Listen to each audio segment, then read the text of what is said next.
Hello guys! Welcome to another adventure of Hazel and Martine YouTube channel. So for today's video, we're going to share our road trip from Thun to Lauterbrunnen.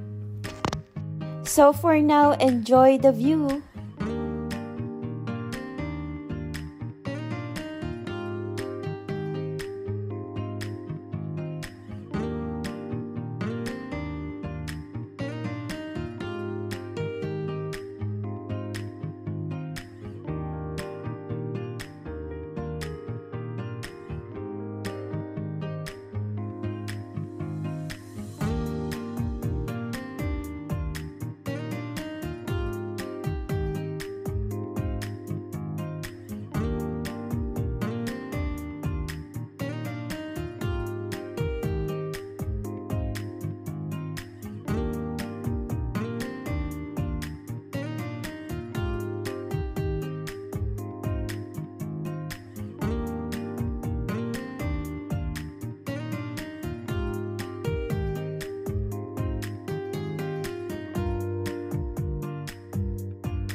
At ito nga guys, ay nakarating na kami dito sa Lauterbrunnen. At ayan nga, ay makikita nyo yung mga falls. Ayan, may mga falls, big rock formation, tapos may mga snow na dati ay nakikita ko lang to sa mga video. Pero ngayon nakikita ko na siya ng sarili kong mga mata. At in real life, sobrang ganda dito sa Lauterbrunnen.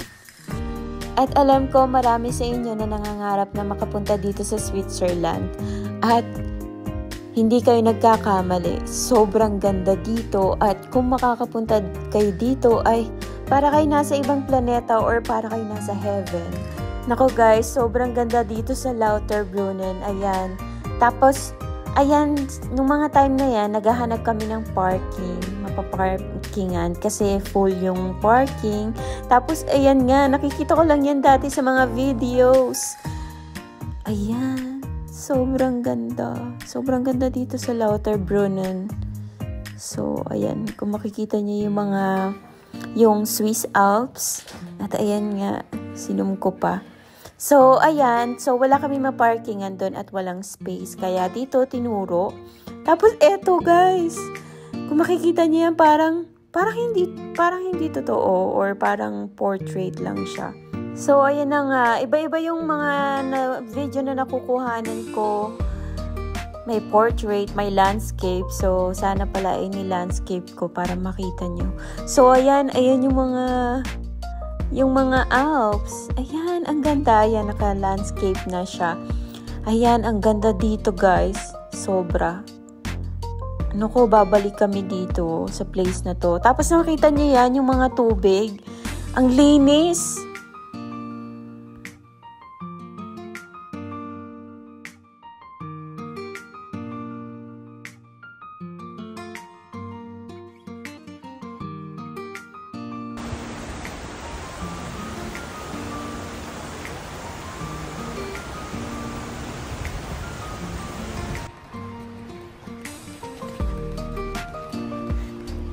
Gotcha. At eto nga guys, nung time na to ay nakapila kami para sa Trummelbach Falls. So maganda daw dun sa taas. So tingnan natin. So ayan, napakahaba ng pila. Instagram versus reality talaga. Tapos ayan, sinuzoom ko yung Alps. Ang ganda. Tapos ayan, may nagpaparagliding. Ayan, hindi ko try yan kasi nakakatakot. Yan.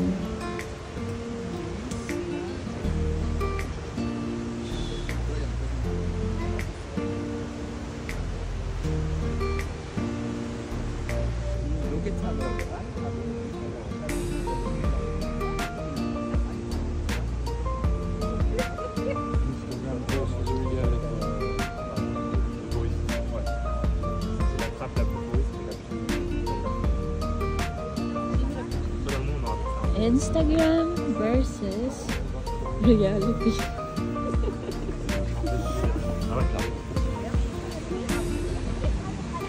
Instagram versus reality. Tapos nandito na nga kami sa loob ng elevator. Akala namin aakyat lang kami pero ay, buti na lang may elevator dito sa itaas ng Trumelvac Falls. Pero nakakatakot guys. Sobrang nakakatakot. Sobrang kabado ko dyan dahil first time ko sumakay ng elevator tapos sa loob ng kuweba or sa loob ng mountain.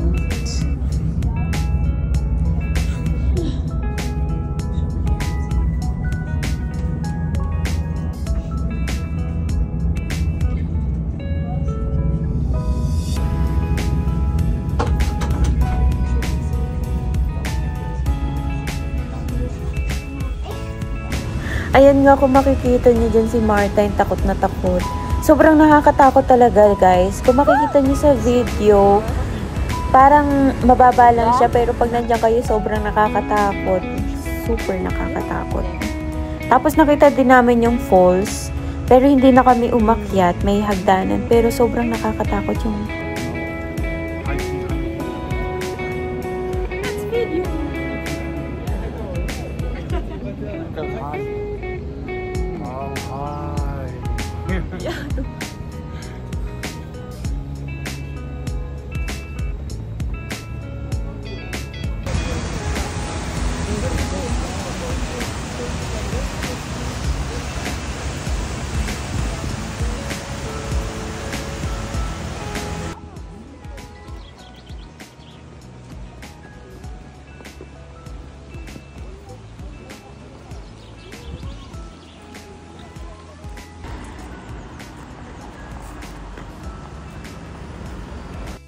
So, ayan, nakabalik na nga kami at nagda-drive ulit kami. Papunta naman kami ngayon ng Grindelwald. Pero nandito pa rin kami sa Lauterbrunnen. So, enjoy nyo muna yung view. At sorry guys, wala akong masyadong picture dito sa Lauterbrunnen kasi malulobot na yung phone ko dito. Kaya ayan. Hanggang dito lang yung na-film ko. Tapos yung ibang pictures na kay Martin at yung ibang videos na sa kanya. So, ayun. Tapos, ayan, ang ganda talaga dito sa Lauterbrunnen. Ayan. Sobrang ganda.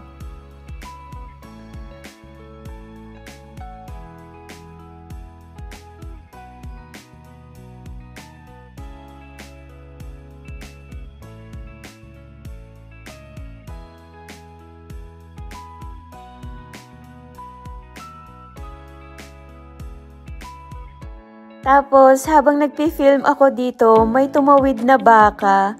Ayan o, kikita nyo. Tapos, huminto siya dyan sa harap. Ayan. Sobrang tawa ako nung na-film ko tong baka na to. So, ayan. Super cute. Ayan. Bye-bye, mga baka.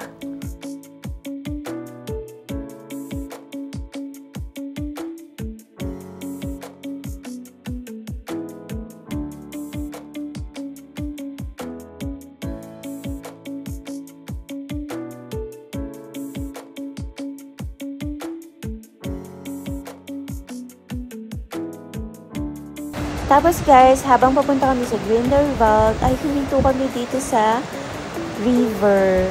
Ayan, tingnan niyo yung river, oh, napakalinis. Ayan, galing sa mga Alps yan.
Ito na nga guys, ay nakarating na kami dito sa hotel namin sa Grindelwald. So ayan, napakaganda ng view. So mag-stay pala kami dito ng 2 nights and 3 days. So ayan. Tapos bukas ay pupunta kami ng Top of Europe. So guys, hanggang dito na nga lang ang aming vlog ng Lauterbrunnen. So ayan yung mga photos namin. At see you on our next adventure. I-share namin sa inyo yung aming next trip dito sa Switzerland. At maraming salamat sa panonood. Bye! See ya!